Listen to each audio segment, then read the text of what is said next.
হযরতে ইমাম আহমদ রাজা খা আলা হযরতের জীবনী পড়ুন। আলা হযরত নিজের জীবনে দুবার হজ করেছেন। সর্বপ্রথম 23 বছর বয়সে, দ্বিতীয়বার 52 বছর বয়সে। আলা হযরত দ্বিতীয়বার যখন হজে যায়, হজে যাবার পর মদিনার কাছে, মদিনার পাশে নবীর রওজার সামনে, নবীর রওজার কাছে তিন দিন 3টি রাত পর্যন্ত দাঁড়িয়ে দাঁড়িয়ে বলেছিল, ইয়া রাসূলুল্লাহ, হামেশা সর্বদা আমি বলেছি তু জিন্দা হে আল্লাহ, তু জিন্দা হে আল্লাহ, মেরে চশমে आलम से छुप जाने वाले ए अहमद रजा ए आला हजरत सर्वदा तुम्हें जिंदा बोले, सर्वदा तुम्हें जिंदा बोले। आज तार प्रमाण, तार स्वरूप आज अहमद रजा के अपनी देखा दिन, अपनी देखा दिन, अपनी देखा दिन। प्रथम रात पेरिए जाए अहमद रजा आला हजरत देखते पाई ना, द्वितीय रात पेरिए जाए तबुओ देखते पाई ना, तृतीय रात जखन चले आसे तखन आला हजरत लिखते ओ सुएला नजर फिरते कोई क्यों पूछे तेरी बात राजा, तुझसे हजार शायदा फिरते गए জগৎবাসী।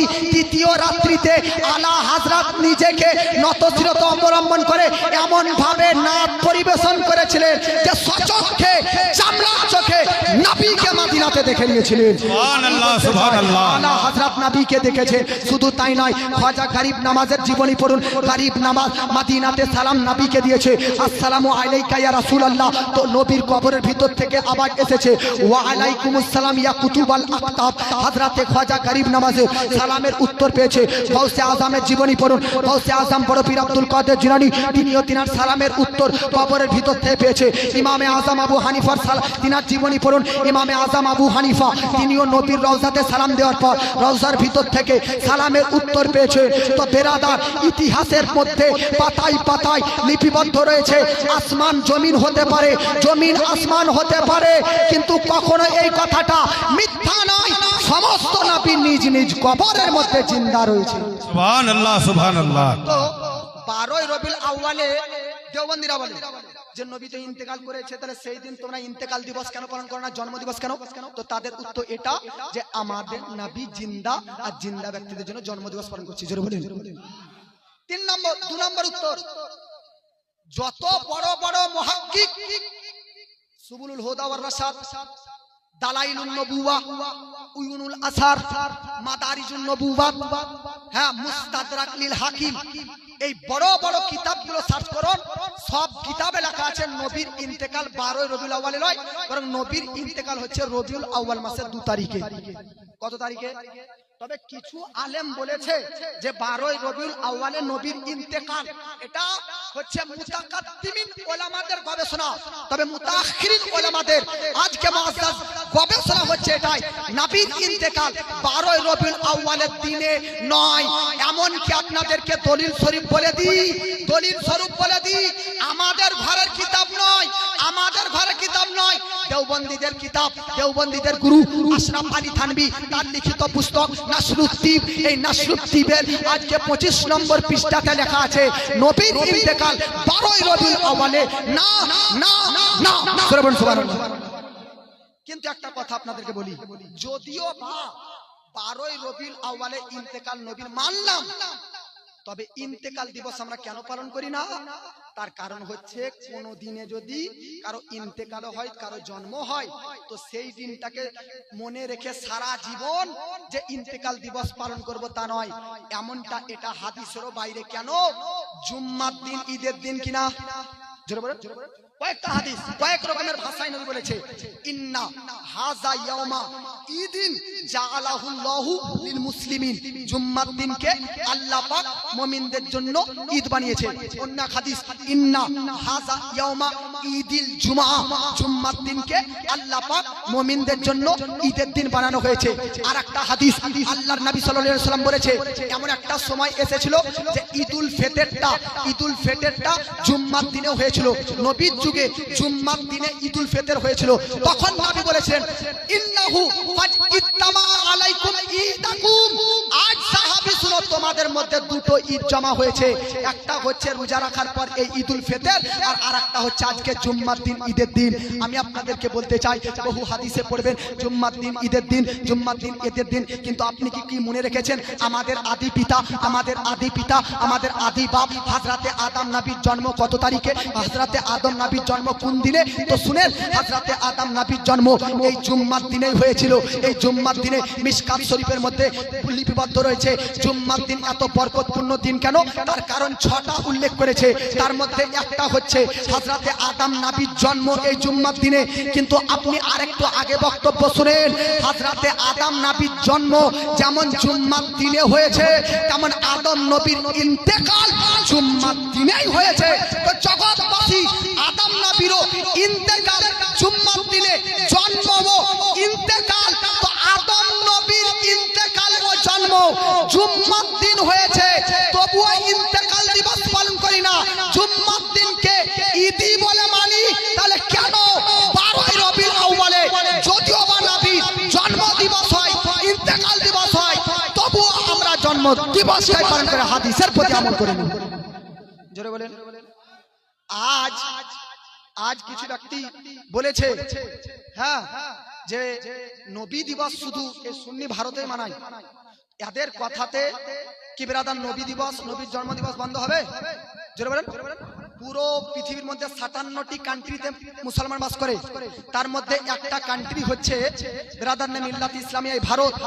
অতএব এটা মনে করবেন না যে আপনারা যতই চিৎকার করেন চিল্লান, কখনো মিলাদুন নবীর জালসা বন্ধ হবে? জোরে বলেন বন্ধ হবে? জোরে বলেন বন্ধ হবে? কিন্তু প্রশ্ন হচ্ছে দেওবন্দিরা আর এক রকম ভাবে আপনাদেরকে প্রশ্ন করবে, কি আচ্ছা নবী দিবস কি আরবে হচ্ছে রে? দেখ তো নেটটা খুলি, নেটটা খোল, মক্কাতে হচ্ছে না, মদিনাতে হচ্ছে না, তাহলে যেখান থেকে ইসলাম চললো ওইখানেই নবী দিবস হয় না, আর তোরা ইন্ডিয়া ভারতে নবী দিবস করছিস? প্রশ্ন করে কি করে না? তাদেরকে বলুন, ভাই ইসলামের দলিল কি আরব? জোরে বলেন, ইসলামের দলিল আরব? আমার নবী কি কোনো জায়গাতে বলেছে যে আমার ইন্তেকালের পর তোমরা মক্কাকে দেখিও, মদিনাকে দেখিও, আরবকে ফলো করিও, আরববাসী যা করবে তোমরাও তা করিও, এরকম বলেছে? বলেছে। যদি কেন বলেননি? তার কারণ নবী বল, তার কারণ হচ্ছে আরবটাও একটা দেশ ভারতের মতন। জগৎবাসী তোমরা যেমন বলতেছো আরবে মিলাদুন নবী হয় না, তাই ভারতেও করা যাবে না, আরবের জুলুস বার হয় না, তাই ভারতেও বার করা যাবে না, আরবে ঝান্ডা উত্তোলন হয় না, তাই ভারতেও করা যাবে না। আমি বলতে চাই আরবে যেটা করবে সেটা করতে হবে নাকি? তো বলতেছে হ্যাঁ। তো চল, আরবের মধ্যেতে সালমান খানকে নিয়ে একটা হোটেল উদ্বোধন করেছিল, আরবের মধ্যেতে নাচ গান হচ্ছে, আরবের মধ্যেতে ডান্স হতেছে, আরবের মধ্যেতে ডিজে পার্টি চলতেছে, আরবের মধ্যে মদ্যপান করতেছে।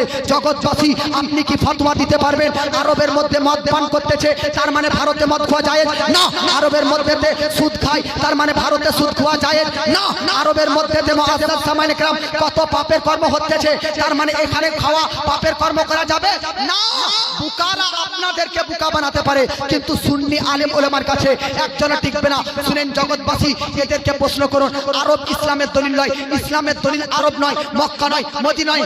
হ্যাঁ, মক্কার ফজিলত আছে, মদিনার ফজিলত আছে, আরবের ফজিলত আছে। আরে কেন বা থাকবে না? ওই মক্কা শহরে নবী ছিলেন, তার জন্য আল্লাহ মক্কা শহরের কসম করেছেন, লা উকসিমু বিহাযাল বালাদ ওয়া আনতা হিল্লুম বিহাযাল বালাদ। ও মদিনা, যে মদিনাতে আমার নবী সাহিত্য রয়েছে, অবশ্যই মদিনা শরীফটার ফজিলত আছে, মক্কা শরীফটার ফজিলত আছে, তবে মদিনা বাসীর ফজিলত নাই, মক্কা বাসীর ফজিলত নাই, আরব বাসীর কোনো ফজিলত নাই।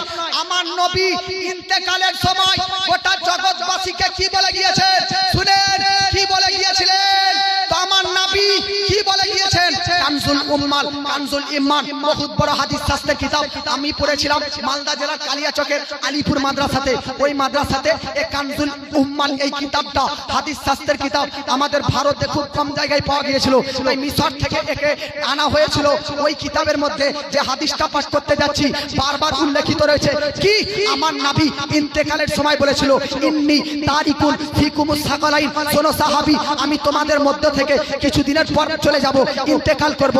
সাহাবী কান্না করতেছে, সাহাবী কান্দন করতেছে। তো সাহাবার কান্না দেখে, সাহাবীর কান্দন দেখে নবী জিজ্ঞাসা করতেছেন, কান্না করতেছো কেন? তো সাহাবী বলতেছে, আপনি আমাদেরকে ছেড়ে চলে যাচ্ছেন, ইসলামের শিক্ষা দিবে কে? ইসলামের জ্ঞান দিবে কে? ইসলামের দীক্ষা দিবে কে? ইসলামের এডুকেশন দিবে কে? ইসলামের বার্তা দিবে কে? ইসলাম সম্বন্ধে জানাবে কে? শরীয়তের মশলা মশাইল বলবে কে? কে কে কে? আমার নবী বলতেছে, চিন্তা করার বিষয় নেই, দুটো জিনিস তোমাদেরকে দিয়ে যাচ্ছি, দুটো জিনিস ছেড়ে যাচ্ছি, দুটো জিনিসকে মজবুত করে আঁকড়ে ধরে থাকবে, কখনো পথভ্রষ্ট হবে না। আব আমাদেরকে দেখতে হবে দুটো জিনিস কি, যে দুটো জিনিসকে নবী ধরতে বলেছেন, যে দুটো জিনিসকে মজবুত করে আঁকড়ে ধরতে বলেছেন, সেটা কি? আল্লাহর নবী বলতেছে, একটা হচ্ছে কুরআন আর একটা হচ্ছে আমি নবীর আহলে বায়ান। জোরে বলেন সুবহানাল্লাহ। আর একটা কথা, এই জন্য আরব দলিল নয়, দলিল কোরআন ও সুন্নাত, কোরআন ও হাদিস। ওদেরকে বলুন কোরআন হাদিস থেকে প্রমাণ দেখা। আর একটা কথা আপনাকে বলি, আরবের মধ্যে জুলুস কেন হবে? দেখতে তো হবে আরবের মধ্যে রাজত্ব কাদের? আরবের মধ্যে রাজত্ব কাদের? ওয়াহাবি সম্প্রদায়ের। কাদের? জোরে বলেন। 1925 সাল, এখন চলছে 2025 নাকি? 1925 সালের আগেকার ইতিহাস পড়ুন, দেখুন আরবের মধ্যে জুলুস বার হতো, ঝান্ডা উত্তোলন হতো, মিলাদুন নবীও পালন হতো। জোরে বলেন সুবহানাল্লাহ সুবহানাল্লাহ। আজ থেকে 1000 বছর আগে আল্লামা ইবনে জুজি, বিশাল বড় আল্লামা, উনাকে জিজ্ঞাসা করা হয়েছিল মিলাদুন নবী কেউ বলছে করা যাবে, কেউ বলছে করা যাবে না, আসল ব্যাপারটা কি? আল্লামা ইবনে জুজি তিনি উত্তর দিয়েছিলেন যে মিলাদুন নবীটা খুব ভালো কর্ম, এটা মক্কাতেও হয়, এটা মদিনাতে হয়। উনি এটা আরবিতে বলেছিলেন, আমি বাংলায় বলতেছি। হারমাইন শরীফাইনে হয়, এটা মিশরে হয়, এটা শামে হয়, এটা সিরিয়াতে হয়। এটা যেদিন আসে, অর্থাৎ মিলাদুন নবী যেদিন আসে, সেই দিন আরববাসী, মক্কাবাসী, মদিনাবাসী নতুন নতুন জামা পোশাক পরিধান করে, গোসল করে, সুগন্ধ ব্যবহার করে। তাই মুআজ্জাজ সামাইনে কেরাম 1925 সালের আগেকার যতজন হিস্টোরি, শেখ আব্দুল হক মুহাদ্দিস রহমাতুল্লাহ আলাইহি, ওনার মাদারিজ নবুয়ত পড়বেন, দেখবেন 1925 সালের আগে মিলাদুন নবী আরবের মধ্যে হয়েছে। আপনি বেরাদার শেখ আব্দুল হক মুহাদ্দিস দেহলভির বাপ দাদাদের কিতাব, শেখ ওলিউল্লাহ মুহাদ্দিস দেহলভির কিতাব আনফুসে রাহিমিয়া, দেখবেন 1925 সালের আগে মিলাদুন নবী আরবের মধ্যে হতেছিল।